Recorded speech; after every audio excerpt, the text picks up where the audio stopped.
तो प्यारे स्टूडेंट, आज के सब सारे के सारे क्लास में आ गए सर। ठीक है, आज का वीडियो आज बनाते हैं, देखते हैं आज का करंट अफेयर में बेस्ट इंपॉर्टेंट क्वेश्चन क्या है 5 जून के लिए। ठीक है, आज तो चलिए स्टार्ट करते हैं। पहला क्वेश्चन ये है कि आरबीआई की एमएसपी बैठक का निर्णय किस तारीख को घोषित होना था। इसका सही आंसर क्या होगा, जल्दी बताइए। इसका सही आंसर क्या है? इसका सही आंसर क्या है? 5 जून 2026 को इसका होना था। अब इसमें आरबीआई के एमएसपी बैठक का निर्णय किस तारीख को घोषित होना था, इसमें पॉइंट नोट कर लीजिए। ये जो हुआ था 2026 को सुबह 9 बजे घोषित किया जाना था। 5 जून 2026 को सुबेरे 10 बजे इसको घोषित किया जाना था। ठीक है, आरबीआई की टीएमसी की बैठक कब हुई? 5 जून को, और सुबेरे कितने बजे? 10 बजे। ठीक है, अब अगला क्वेश्चन, आरबीआई के वर्तमान गवर्नर कौन है?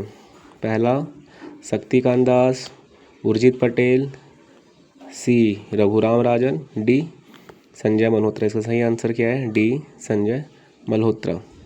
इसमें भी पॉइंट नोट कर लीजिए कि उन्होंने 11 दिसंबर 2024 को पदभार ग्रहण किया था और वह आरबीआई के 26वें गवर्नर है।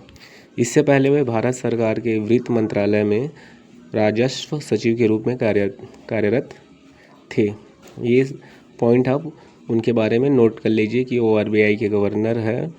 इससे पहले कहाँ थे वो? भारत सरकार के वित्त मंत्रालय में सचिव के पद पे थे।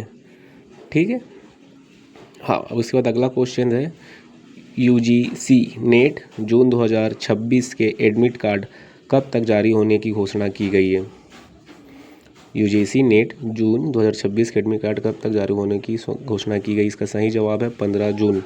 15 जून को यूजीसी का नेट एडमिट कार्ड जारी होगा। इसमें कुछ डिटेल है, इसमें लिख लीजिए। इसमें है कि इसमें आप याद रख लीजिए कि परीक्षा केंद्र शहर की जानकारी, सिटी स्लिप एडमिट कार्ड जारी होने से पहले एडमिट द्वारा 10 जून 2026 तक सिटी एडमिशन स्लिप जारी की जाएगी। ठीक है, इसमें आपको क्या नोटिस करना है? 10 जून 2026 तक सिटी इंटीमेशन स्लिप जारी की जाएगी। ठीक है, उसके बाद है अगला क्वेश्चन, हरियाणा सरकार ने हाल ही में कितने करोड़ रुपए के ग्रीन क्लाइमेट फंड का प्रस्ताव रखा है?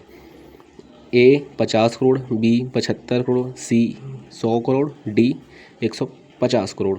इसका सही आंसर है सी, 100 करोड़ का प्रस्ताव उन्होंने रखा है। हरियाणा सरकार ने 100 करोड़ का प्रस्ताव रखा है। अब इस पे कुछ मुख्य बिंदु पे बात कर लेते हैं। इस फंड के मुख्य बिंदु के उद्देश्य क्या है? राज्य में शून्य उत्सर्जन वाहनों, नवीनीकरणीय ऊर्जा, जल संरक्षण, शहरी हरियाली और जलवायु अनुकूल क्लाइमेट को या फिर कृषि को बढ़ावा देना है। ठीक है, ये इसके पॉइंट के मुख्य बिंदु हैं। आप हरियाणा सरकार को जो 100 करोड़ है उसका उद्देश्य क्या है, आप इसको नोट कर लीजिए। ठीक है, इसका उद्देश्य है, यहाँ पर लिखा है, मैं लिख देता हूँ, राज्य में शून्य उत्सर्जन वाहनों, नवीनीकरण ऊर्जा, जल संरक्षण, शहरी हरियाली और जलवायु अनुकूल कृषि को बढ़ावा देना है। ठीक है स्टूडेंट,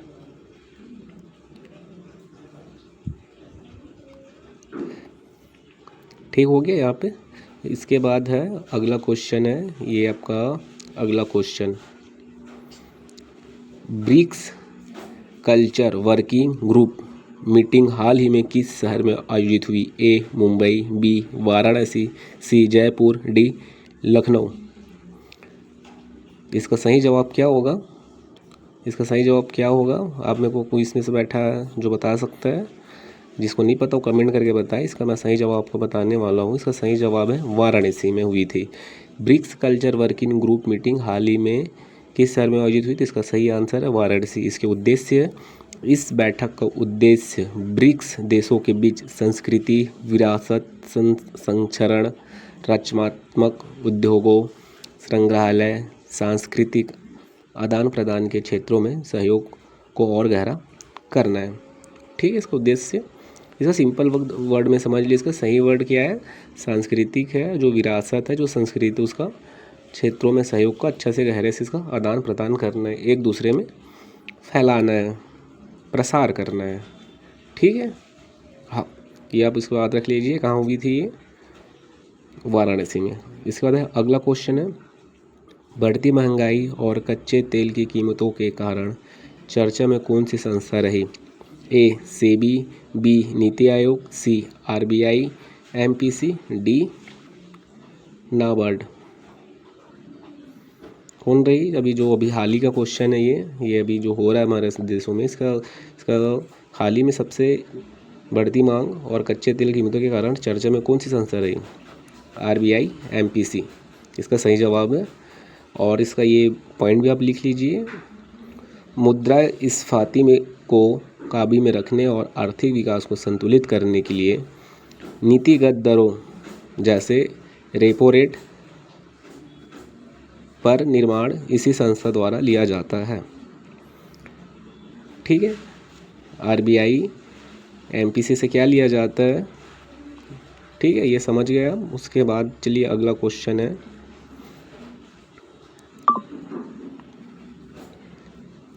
रेटुलर्स पोल के अनुसार जनवरी से मार्च 2026 तिमाही में भारत की जीडीपी वृद्धि लगभग कितनी होने का अनुमान है? 72%। नहीं, इसका सही जवाब होगा 7.42%। पीएम स्वनिधि योजना किस वर्ग के लोगों के लिए शुरू की गई थी? किसान, छात्र, स्ट्रीट वेंडर्स, सरकारी कर्मचारी। है तो सिंपल इसका सही आंसर है स्ट्रीट वेंडर्स के लिए पीएम स्वनिधि योजना शुरू की गई थी। इस योजना के तहत रेहड़ी पटरी वाले को 10,000 तक का जो लोन होता है वो दिलाना रहता है इस पर। फिर ये जो लोन होता है धीरे धीरे अपने आप, जैसा आपने 10,000 लिया फिर पटा दिया तो फिर ये लोन आगे आगे धीरे धीरे ये बढ़ते चला जाता है। ठीक है, और ये बिना कोलेक्टेड के इस लोन को दिया जाता है। अगला क्वेश्चन है फिर, हालिया रिपोर्ट के अनुसार अमेरिका को पीछे छोड़कर दुनिया का दूसरा सबसे बड़ा और सौर ऊर्जा बाजार कौन सा देश बना? चीन, भारत, जापान, जर्मनी। ये चारों में से कौन सा बना? इसका आंसर है बी भारत। भारत जो है हालिया रिपोर्ट के अनुसार अमेरिका को पीछे छोड़कर दुनिया का सबसे बड़ा सोलर मार्केट का देश बना है। ठीक है, उसके बाद इसमें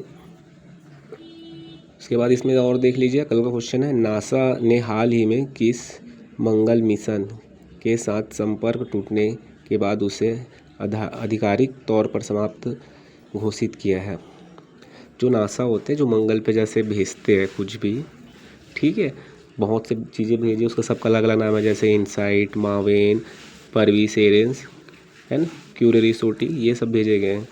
तो इसमें से किसको ख़त्म करने की बात की गई है पता है? अब में से मैं बता तो इसमें से माविन जो है, इसका आंसर है सी माविन को नासा ने हाल ही में मंगल मिशन के साथ संपर्क टूटने के बाद उसे आधिकारिक तौर पर समाप्त करने की घोषणा की है, माविन को। ठीक है, ये आप याद रखिएगा, माविन जो है उसको समाप्त करने की घोषणा की गई है। और आपको मैं मावे के बारे में और कुछ जानकारी बता देता हूँ। यह माविन जो है यह मंगल की कक्षा में चक्कर लगाने वाला एक अंतरिक्ष यान था, जिसे 2013 में मंगल के ऊपरी वायुमंडल और जलवायु के अध्ययन के लिए भेजा गया था। माविन ने यह समझने में मदद की कि कैसे सौर हवाओं से अरबों वर्ष में मंगल ग्रह के वायुमंडल और पानी को नष्ट किया जा सकता है। ठीक है, उसके बाद है अगला क्वेश्चन है, अमेरिका की जो बिलियन डॉलर कंपनी है, यूनिकॉर्न कंपनियों के अप्रवासी संस्थापकों में कौन सा देश शीर्ष स्थान पर रहा? चीन, भारत, यूनाइटेड किंगडम या कनाडा। चारों में से कौन सा इसका आंसर सही होगा? इसका आंसर होगा हमारी देश भारत जो अमेरिका की बिलियन डॉलर यूनिकॉर्न कंपनियों के प्रवासी सबों से आगे रहा। ठीक है, अब इसमें आप ये पॉइंट नोट कर लीजिए कि पहला पॉइंट ये है, दूसरा और तीसरा स्थान 60 यूनिकॉर्न कंपनियों के साथ इजराइल दूसरे और 47 कंपनियों के साथ यूनाइटेड किंगडम तीसरे स्थान पे है। इसमें दूसरा पॉइंट नोट करिए, अमेरिका के कुल यूनिकॉर्न स्टार्टअप में से 59% में कम से कम एक अप्रवासी संस्थापक है, जिसकी कुल सामूहिक वैल्यू लगभग 5 ट्रिलियन है।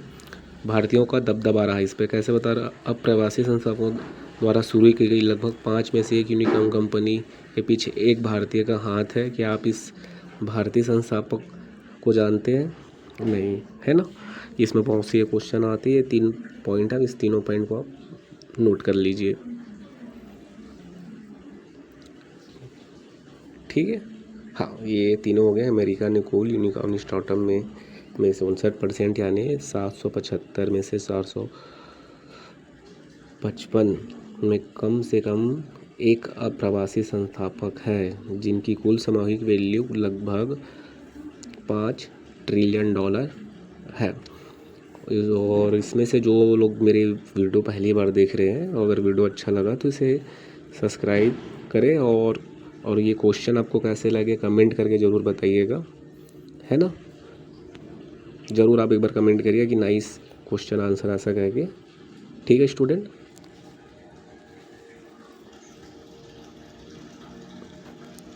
और बहुत से लोगों का भी क्या है, मेरे चैनल नया तो भी बहुत से लोगों के पास तो गई नहीं होगी मेरी वीडियो। जिसके पास ये वीडियो जा रही है वो सब्सक्राइब ज़रूर करेगा। ठीक है दोस्तों, आज के लिए बस इतना ही।